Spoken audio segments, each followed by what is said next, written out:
Nari's hands trembled as she stood in the center of the great stone circle. The elders' hall felt colder than usual, and the ancient symbols carved into the walls seemed to watch her with judgment. Her silver markings, which once shone bright with pride, now looked dull and faded against her pale skin. She could feel the shame burning through her body like poison. The 12 elders sat on their high thrones, their faces carved from stone and ice. Elder Vexra, the oldest among them, spoke in a voice that echoed through the chamber like thunder. "Nari of House Kethaval, you stand accused of the highest crime against our people. You have interfered with the sacred culling." Nari's heart pounded so hard she thought it might burst from her chest. She remembered that night 3 days ago when she heard the crying. A newborn baby, barely hours old, lay on the cold stone altar. Its tiny legs were twisted, bent in ways that would never straighten. According to the ancient laws of their people, such children were considered cursed. They were supposed to be left in the wilderness to die, so they wouldn't weaken the bloodline. But when Nari saw that baby's face, something inside her broke. The little one looked so helpless, so innocent. How could anyone just throw away a life like that? She couldn't stand by and watch. So she did something no Kethaval had done in over 1,000 years. She picked up the baby and ran. "I saved a life," Nari said, trying to keep her voice steady. "That child deserved a chance to live," the elders hissed in anger. Elder Vexra slammed her staff against the floor, making a sound like breaking bones. "You have brought shame upon your family name. You have spit on the traditions that made our people strong. That creature would have grown weak and useless, a burden on our society." Nari felt tears burning in her eyes, but she refused to let them fall. "Every life has value, even the ones that are different." The words hung in the air like a curse. The elders looked at each other with disgust and horror. In their world, only the strong survived. Only the perfect were allowed to live. Anyone who thought differently was considered sick in the mind. Elder Vexra stood up slowly, her ancient bones creaking like old wood. "Remove her ceremonial wraps." 2 guards stepped forward and grabbed Nari's arms. They tore away her beautiful blue robes, the ones that marked her as a daughter of a noble house. The silk fabric ripped like her heart was ripping. Underneath, she wore only simple white cloth that made her look like a common servant. "Shave her head," Elder Vexra commanded. Nari closed her eyes as the cold blade scraped against her scalp. Her long silver hair fell to the ground in chunks.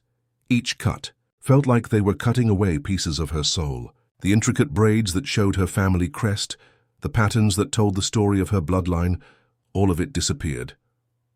When they finished, she looked like a stranger to herself. The worst part came next. Her brother Kehoe stepped out from the crowd of watchers. His face showed no love, no sadness, only cold disgust. The same brother who used to play games with her when they were children. The same brother who once promised to always protect her. "You are no sister of mine," he said, his voice like ice. He grabbed her arm roughly and dragged her toward the exile pod. "You have chosen the path of madness. Now you can die alone with your twisted thoughts." The exile pod was barely big enough for one person. It had enough air and water for maybe a week. Once they launched it into space, there would be no coming back. The void fields were where they sent people to die, slowly, and forgotten. As Kehoe shoved her into the small metal coffin, Nari looked into his eyes one last time. She searched for any sign of the brother she once knew, but found nothing. Just emptiness and shame. The metal walls of the exile pod felt like a tomb closing in around Nari. She floated in the darkness, watching through the small window as her homeworld grew smaller and smaller until it became just another dot of light among the stars. The silence was deafening. No voices, no sounds of life, just the quiet hum of the life support system that would soon fail her. The void fields stretched endlessly in every direction. This was where her people dumped their unwanted, their criminals, their broken ones. Thousands of dead ships drifted here like metal ghosts, their crews long since turned to dust. Some pods contained the bones of exiles from centuries past. Others held the remains of those who had committed crimes against the state. Now, Nari would join them. Her distress beacon blinked red in the corner of the pod, sending out a weak signal. Every few seconds, the sound was soft, almost like a heartbeat. Beep, beep, beep. But who would answer? The Kethval had written her off as dead already. No rescue ships would come looking for someone who didn't exist anymore in the eyes of her people. On the first day, Nari still had hope. She pressed her face against the cold window, searching the stars for any sign of a ship. Maybe someone would take pity on her. Maybe a merchant vessel would pick up her signal and save her out of kindness. But the hours crawled by, with nothing but empty space and distant suns. By the second day, the reality began to sink in. Her water supply showed 3 days remaining. The recycled air tasted stale and thin. She rationed her food carefully, breaking the nutrition bars into tiny pieces and making each one last as long as possible. The taste was like cardboard, but it kept her alive for now. The third day brought despair. Nari found herself talking to the walls just to hear a voice, even if it was her own. She told stories to the darkness, remembering better times when she was young and the world made sense. She spoke about her childhood friend who had died in an accident, how the elders had called it weakness when she cried for days. She talked about the twisted baby she had tried to save, wondering if it was still alive somewhere. Sleep became impossible. Every time she closed her eyes, she saw Kiho's face filled with disgust. She heard Elder Vexra's voice calling her cursed and broken. The shame burned in her chest like acid, making it hard to breathe. Maybe they were right. Maybe she was the broken one for caring about a child that nobody else wanted. On the fourth day, Nari began to pray. She whispered to the ancestors, the great warriors and leaders of her people who had passed into legend. But even as she spoke the ancient words, she knew they wouldn't listen. She had been cast out, marked as unworthy. The ancestors belonged to her people, and she was no longer one of them. Her lips cracked from thirst. The water recycler made strange noises, struggling to keep working. Soon it would fail completely, and then she would have maybe hours left. She pressed her palm against the beacon, feeling its weak pulse. Such a small light in such a vast darkness. The fifth day brought hallucinations. Nari saw her mother's face in the metal walls, heard her brother calling her name through the static, saw of the failing radio. She reached out to touch phantoms that weren't there, her mind playing cruel tricks as her body slowly shut down. She stopped counting days after that. Time became meaningless in the endless black. The beacon kept pulsing.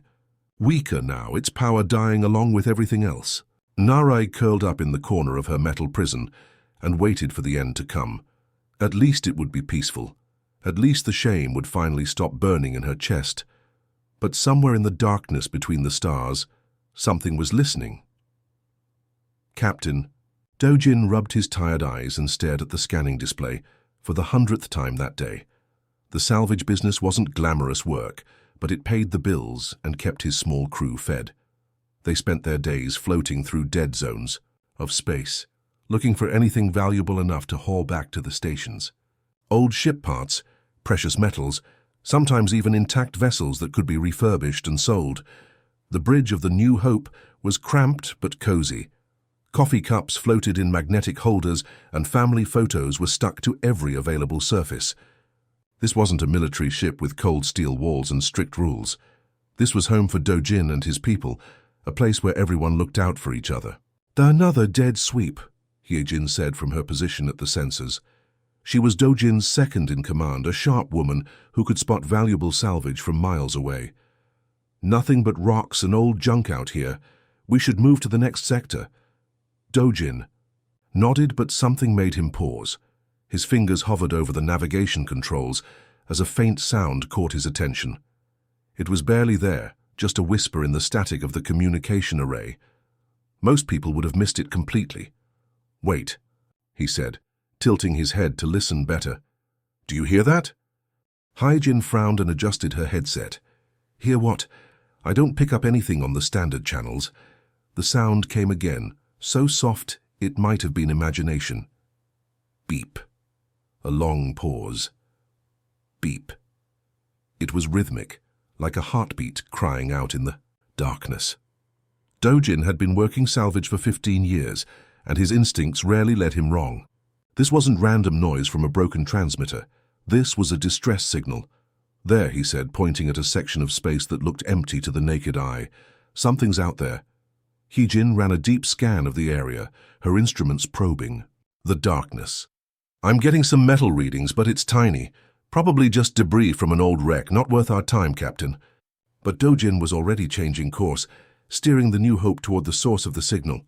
He'd learned long ago to trust his gut feelings, especially in situations like this.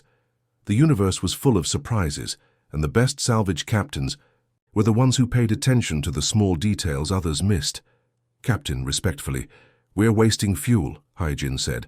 The company wants us to focus on profitable runs, not chase ghost signals. Dojin smiled and shook his head. Sometimes the best finds are the ones nobody else bothers to look for. As they got closer, their sensors picked up more details. It was definitely artificial, made of metal and ceramic. The power signature was almost gone, just barely keeping some basic systems running.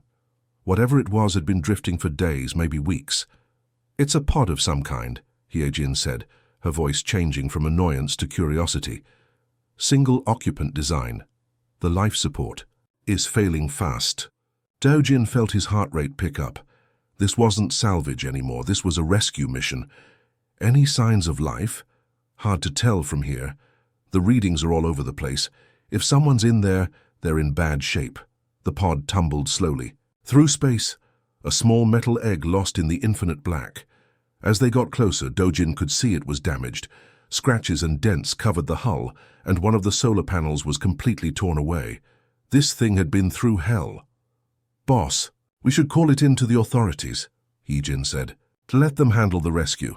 We're not equipped for medical emergencies. Dojin was already suiting up for a spacewalk. By the time they get here, whoever's inside will be dead. We're doing this now.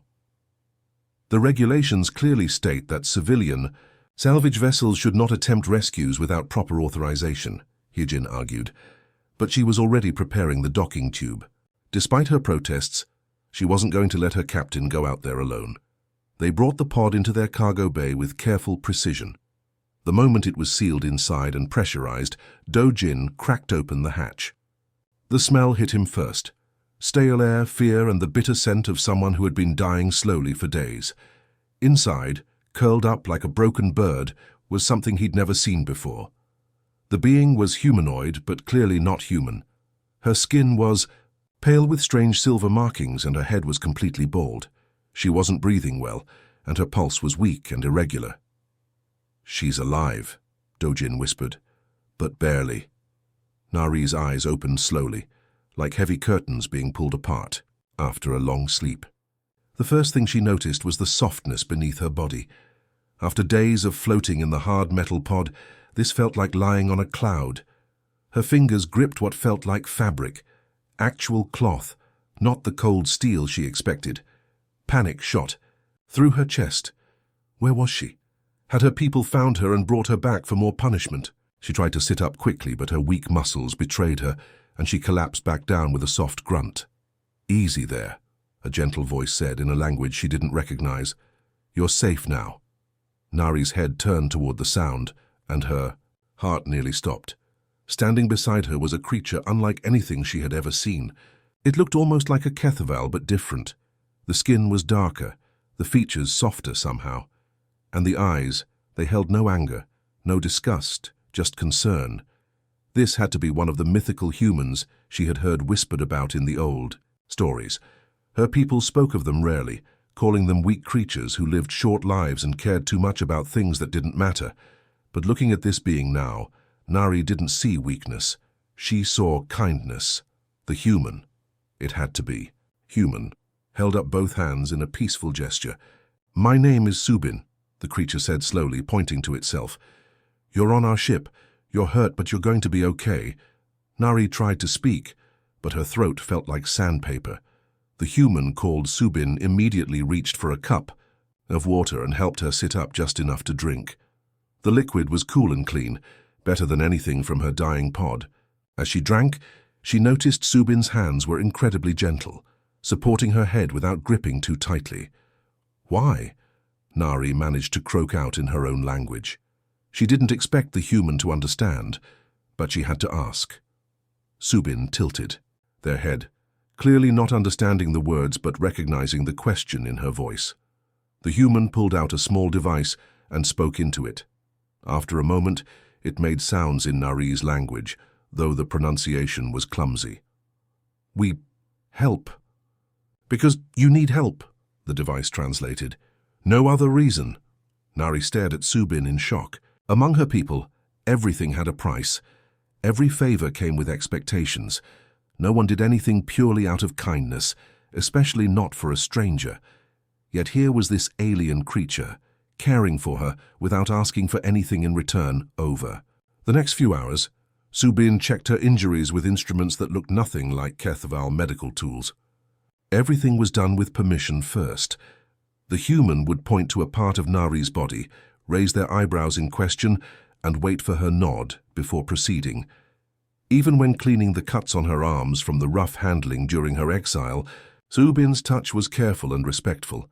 A larger human entered the room and Nari instinctively shrank back. This one was broader, with hair on his face and commanding presence.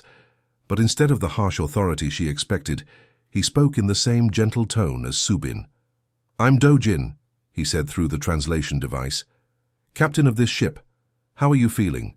Nari studied his face, looking for signs of deception or hidden cruelty, but his eyes were warm, almost paternal. "I don't understand," she whispered. "Why do you help me? I am broken, cast out, worthless." Dojin's expression grew sad when the device translated her words. He sat down slowly in a chair beside her bed, being careful not to move too quickly and frighten her. "No one is worthless," he said firmly. "Every life has value." The words hit Nari like a physical blow. Those were almost exactly the same words she had spoken to the elders when defending the twisted baby. The words that had gotten her exiled and marked for death. "But you don't even know me," she said, tears beginning to form in her eyes. "I could be dangerous. I could be a criminal." Dojin smiled gently. "Maybe. But right now, you're hurt and alone. That's all that matters." As they talked through the clumsy translation device, Nari learned something that shocked her to her core. Dojin told her about his heart condition, how he had been born with a weak organ that could fail at any time. Among her people, such a defect would have meant immediate death as an infant. Yet here he was, commanding a ship, leading others, living a full life. "Your people would have killed you," Nari said in amazement. Dojin nodded sadly. "I know about your customs. But humans believe differently. We think our differences make us stronger, not weaker." For the first time in her life, Nari felt what it was like to be valued simply for being alive. Over the next few days, as Nari's strength slowly returned, she began to explore the human ship with careful, curious steps. The new hope was nothing like the grand vessels of her people. Where HFY ships were cold and imposing, built to show power and dominance, this human ship felt warm and lived in. Personal items were scattered everywhere, drawings stuck to walls, plants growing in small pots, and the constant smell of cooking food drifting through the corridors. The first crew member she met properly was Tae-ho, the ship's engineer. Nari was walking slowly down a hallway, still getting used to her legs again, when she heard the sound of metal clanging against metal from an open doorway. She peeked inside and saw a human working under a large machine, only his legs visible. What made her gasp wasn't the man himself, but his legs. They weren't flesh and bone like the others she had seen. Instead, they were made of polished metal and complex joints that moved with mechanical precision. Among her people, losing limbs meant becoming useless, a burden to be cast aside. Tae-ho slid out from under the machine and noticed her staring. Instead of being angry or embarrassed, he grinned widely and tapped one of his metal legs with a wrench. "Pretty cool, right?" he said through the translation device. "Lost the real ones in a mining accident 5 years ago. These work even better now." Nari watched in amazement as he stood up and moved around the engine room. His metal legs didn't slow him down at all. In fact, he seemed to use their extra strength to lift heavy parts that would normally require 2 people. He climbed up machinery, with magnetic grips built into his feet, reaching places that would be impossible for someone with regular legs. "You're not ashamed?" Nari asked hesitantly. Tae-ho looked genuinely confused by the question. "Why would I be ashamed? These legs are part of me now. They help me do my job better than ever." He patted a complex control panel. This engine runs because I can crawl into spaces others can't reach and work for hours without getting tired. The ship needs me exactly as I am.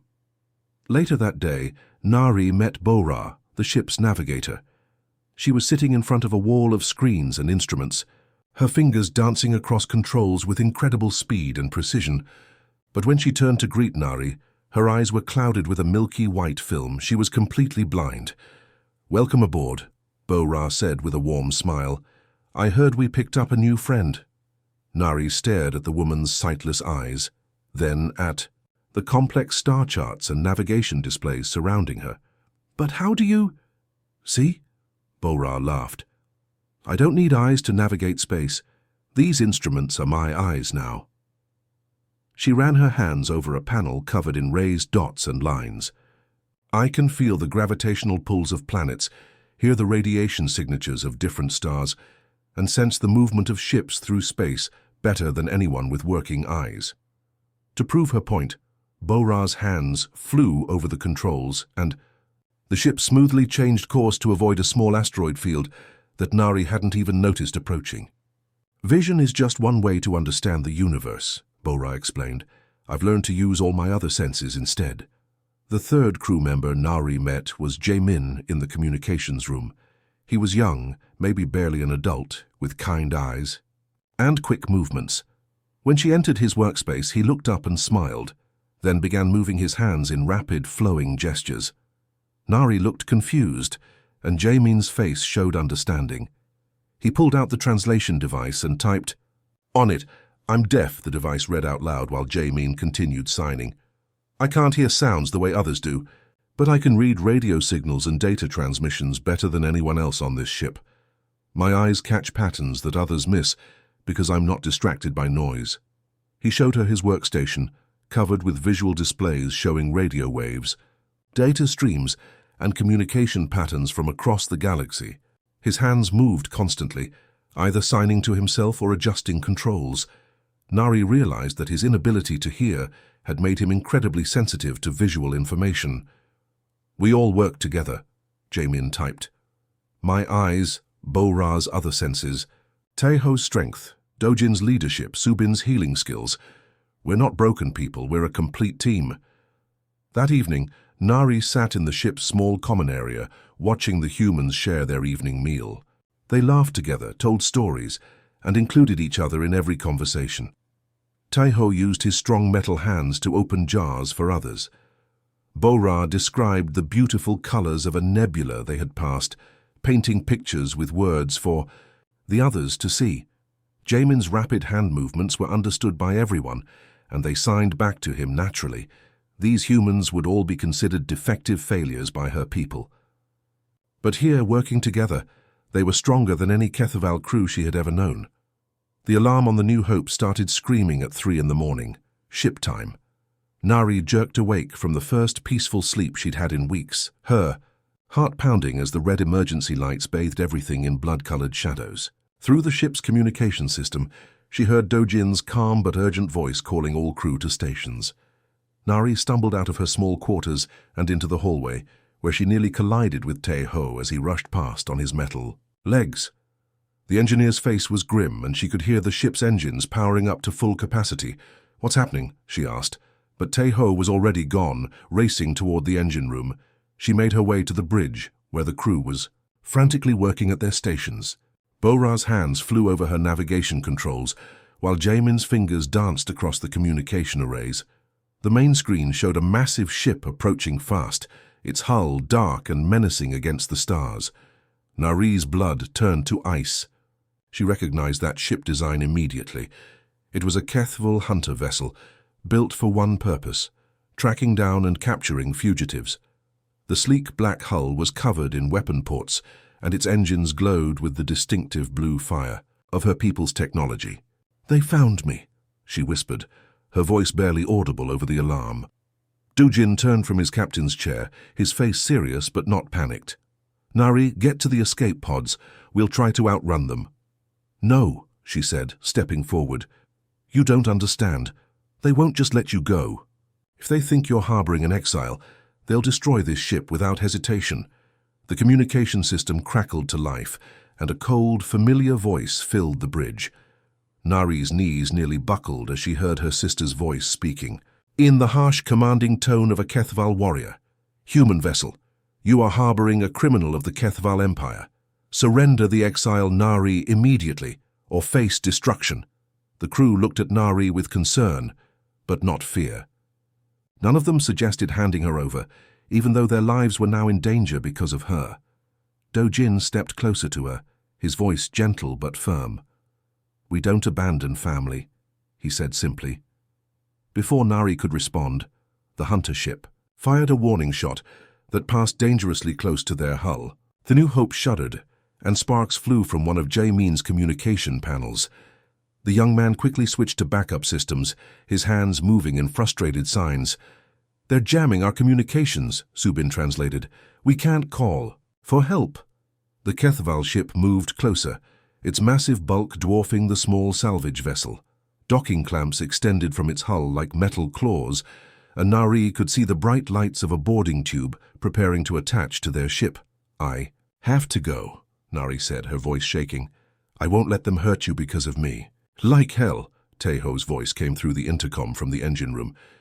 "We've got enough power for one good run. Say the word, Captain." Dojin looked at Nari with the same expression she'd seen him use when making difficult decisions about salvage operations. "It's your choice," he said. "We can fight, we can run, or we can face this together, but we're not abandoning you." The docking tube connected with a loud clang that echoed through the ship. Nari could hear the hiss of airlocks opening and the heavy footsteps of armed warriors boarding their vessel.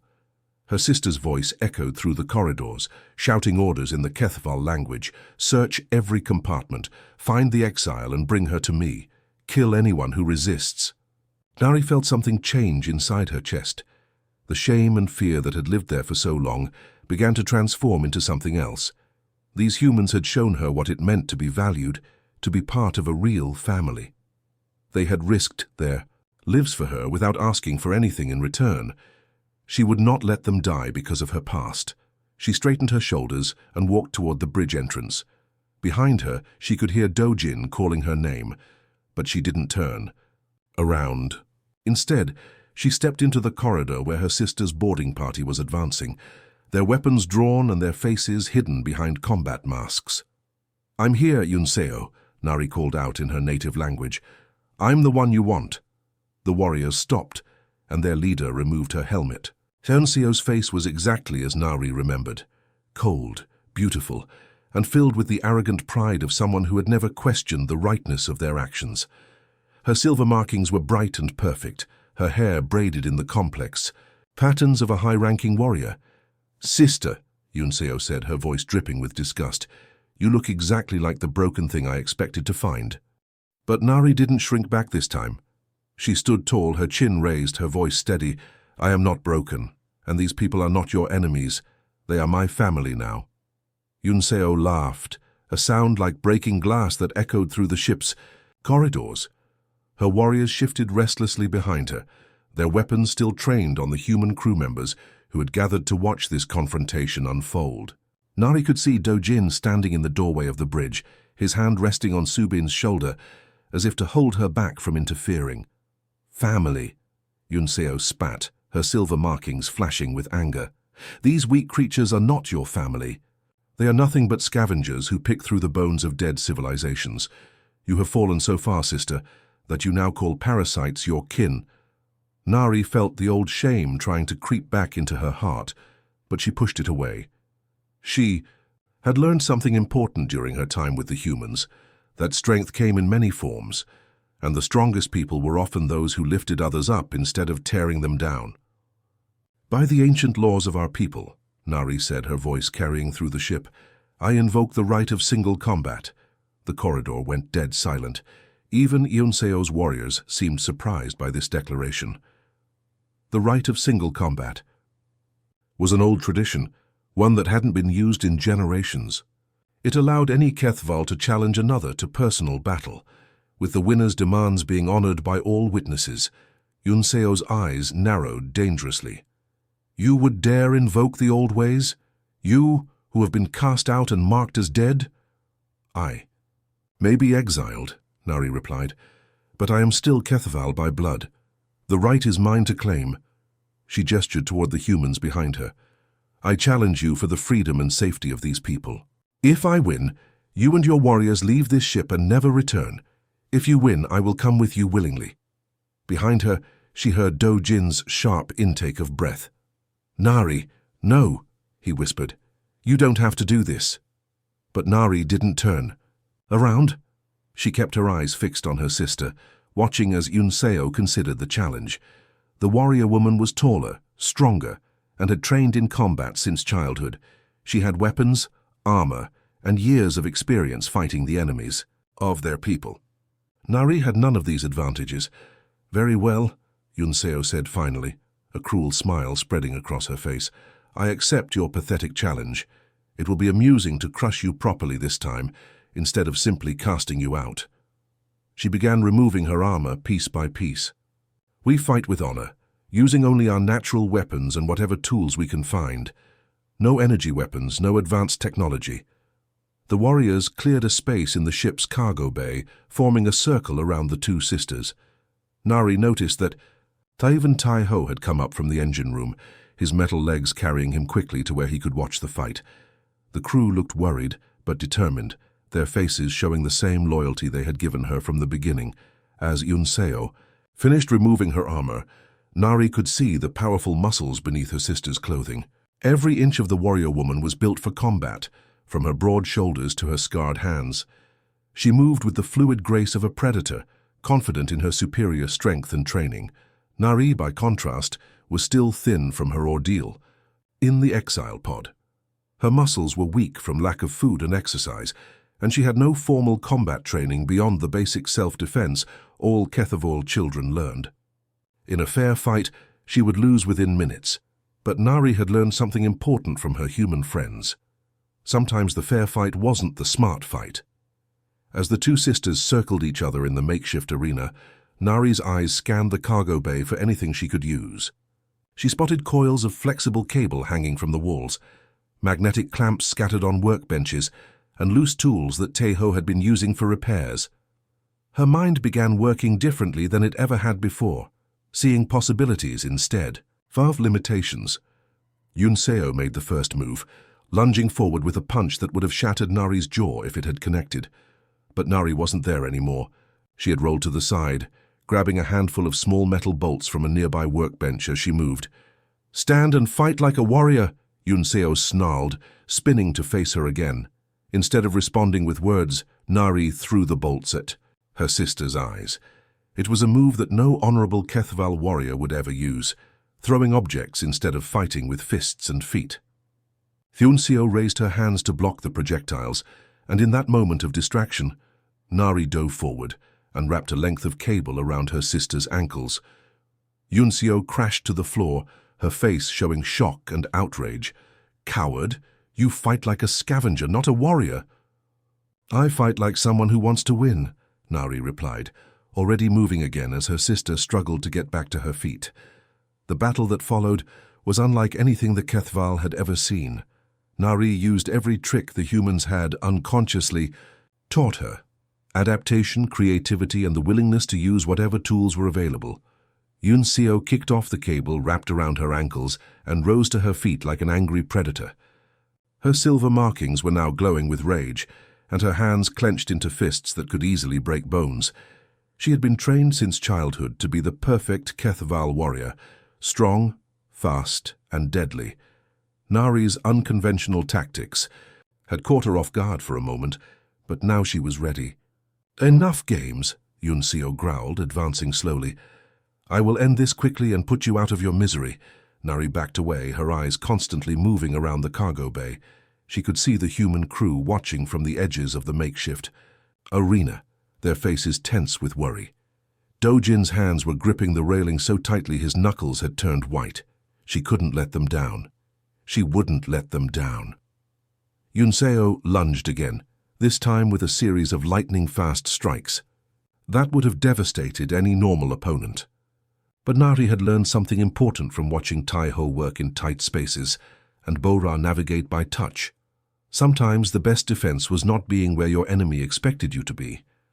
She dropped low and rolled under a workbench, coming up on the other side with a magnetic clamp in her hand. As Yunseo charged around the table, Nari activated the clamp and threw it at her sister's chest. The powerful magnet stuck to the metal buckle on Yunseo's belt, and suddenly, the warrior woman found herself pulled sideways into a metal support beam. "Impossible!" Yunseo snarled as she struggled to remove the clamp. "You fight without honor, without skill." "I fight to protect the people I care about," Nari replied, already moving again. She had learned from Jae-min that sometimes the best communication happened without words, and right now her actions were speaking louder than any speech. Yunseo finally freed herself from the magnetic clamp and hurled it aside with a crash. Her warrior's pride was wounded now, and that made her dangerous but also reckless. She began attacking with less control, more fury, trying to end the fight quickly instead of using proper technique. Nari used this against her. When Yunseo charged forward with both fists raised, Nari grabbed a canister of lubricant from Taiho's tool collection and sprayed it across the floor. Her sister's feet went out from under her, and she slid across the slippery surface with a surprised yelp. The watching Kethval warriors were becoming agitated. They had never seen combat like this before. In their culture, fights were supposed to be clean, honorable tests of strength and skill. What Nari was doing seemed almost like cheating to them, even though she was technically following the rules of single combat. "She dishonors herself," one of the warriors shouted. "This is not how Kethval fight." But Nari wasn't fighting like a Kethval anymore. She was fighting like someone who had learned from humans that survival mattered more than pride, that protecting others was worth more than personal honor. Yunseo got back to her feet, now covered in lubricant and absolutely furious. She wiped her hands on her clothes and approached more carefully this time, her warrior training finally overcoming her anger. "Clever trick, sister. But tricks can only delay the inevitable. I am stronger, faster, and better trained. You cannot win." Nari's breathing was getting heavy now. The weeks of poor nutrition and limited exercise were taking their toll, and she could feel her energy starting to fade. Yunseo was right. In a prolonged fight, the trained warrior would eventually win. But Nari had one more lesson from her human friends to use. She had watched Subin treat patients with gentle precision, using small, careful movements to achieve big results. Sometimes the smallest action in exactly the right place could change everything. As Yunseo approached for what she clearly intended to be the final exchange, Nari reached into her pocket and pulled out the small translation device Dojin had given her. It wasn't much bigger than her palm, but it had a bright, flashing LED light that activated when she pressed the emergency button. She waited until Yunseo was close enough to strike, then suddenly activated the device's emergency strobe directly in her sister's eyes. The bright, rapid flashing light was designed to signal for help across vast distances of space, and it temporarily blinded anyone looking directly at it. Yunseo stumbled backward, her hands covering her eyes as she tried to clear her vision. In that moment of vulnerability, Nari didn't try to hurt her sister. Instead, she wrapped her arms around Yunseo's waist and used the warrior's own forward momentum to flip her over her shoulder in a simple throw that sent her crashing into a pile of empty cargo containers. The cargo bay fell silent, except for the sound of Yunseo groaning among the scattered containers. Nari stood over her sister, breathing hard but victorious. She had won not through superior strength or traditional warrior skills, but through the human values of creativity, adaptation, and thinking beyond the obvious solution. Yunseo lay among the scattered cargo containers, her perfect warrior's composure finally broken. A thin line of blue blood trickled from her forehead where she had struck the metal edge of a crate. Her silver markings, which had been glowing with pride and anger moments before, now flickered weakly like dying stars. She tried to push herself up on her elbows, but her body wouldn't obey her commands. The cargo bay was so quiet that Nari could hear the gentle hum of the ship's life support systems. The Kethval warriors, who had been watching the fight, stood, frozen in shock, their weapons hanging loose in their hands. They had never seen their commander defeated, especially not by someone they considered broken and worthless. Nari walked slowly toward her fallen sister, her own legs shaking from exhaustion and adrenaline. Every muscle in her body ached, and she could taste blood in her mouth from where she had bitten her tongue during the fight. But she was alive, and more importantly, her human family was safe. "The challenge is won," she said in the traditional words, her voice carrying clearly through the silent bay. "By ancient law you must honor the terms." Yun Seo's eyes blazed with hatred and disbelief. This is not possible," she gasped. "You are nothing, a cast-off, a broken thing that should have died in the void." Nari knelt down beside her. "Sister," close enough to speak quietly but loud enough for the warriors to hear. "That's what I thought too," she said. "For my entire life, I believed that strength meant being perfect, that worth was measured by how well you fit into what others expected. But these humans taught me something different." She gestured toward Do-jin and his crew, who were still watching from the edge of the arena. "Do you see weakness when you look at them? Because I see the strongest people I've ever met." One of the younger Kethval warriors, barely more than a teenager by the looks of him, lowered his weapon slightly. His eyes moved between Nari and the humans, confusion evident on his face.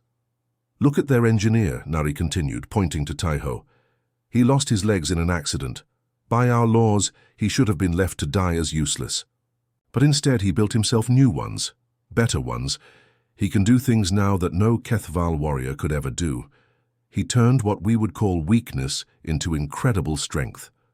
Taiho, understanding that he was being discussed even without understanding. The words tapped his metal legs and gave the watching aliens a small smile. The sound of metal on metal rang through the bay like a bell. "Their navigator is blind," Nari went on. "She cannot see the stars with her eyes, but she can feel the movement of planets, sense the pull of gravity, navigate paths through space that would confuse our best pilots. She sees more without eyes than most of us see with them." Bora stepped forward slightly, her clouded eyes somehow seeming to look directly at the Kethval warriors. She spoke softly in her own language, and even though they couldn't understand, the words, something in her tone made several of the aliens shift uncomfortably.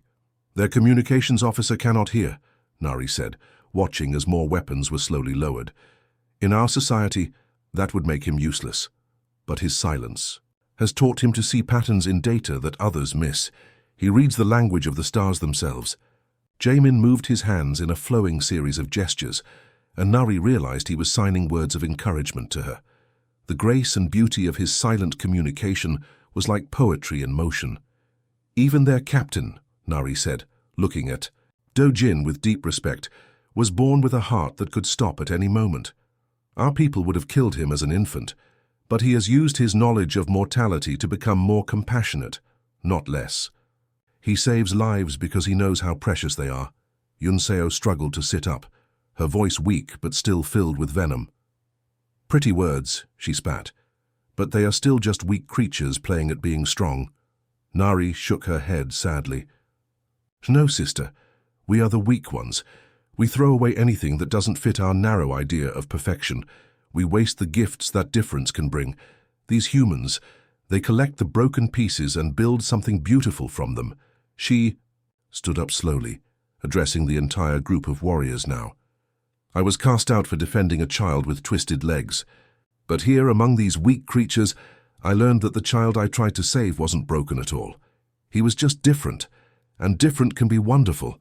The youngest warrior took another step forward, his weapon now hanging at his side. But the elders teach us that only the strong survive. That weakness must be culled to keep our people pure." "And look where that has brought us," Nari replied. "We are a people so afraid of imperfection that we have forgotten how to grow, how to adapt, how to become better than we were. These humans take their wounded and make them into leaders. They take their different ones and give them purpose. They take their broken ones and help them become whole." More weapons were being lowered now. The warriors were looking at each other with uncertainty, questioning everything they had been taught since childhood. The idea that weakness could become strength was so foreign to their thinking that it was like learning to breathe underwater. Yun Seo finally managed to pull herself to her feet, using a cargo container for support. Her perfect warrior's bearing was gone, replaced by something Nari had never seen in her sister before: doubt. "This changes nothing," Yun Seo said, but her voice lacked its earlier conviction. Orders are orders. You are still an exile. Nari smiled sadly. Yes, I am, and I choose to remain one. The tension in the cargo bay was thick enough to cut with a knife. Yunseo stood swaying slightly, her pride wounded deeper than any physical injury. The Kethval warriors looked between their defeated commander and the exile who had somehow won through impossible odds. Some still gripped their weapons tightly, but others had let them drop to their sides completely. You choose to remain an exile? Yunseo asked, her voice filled with disbelief.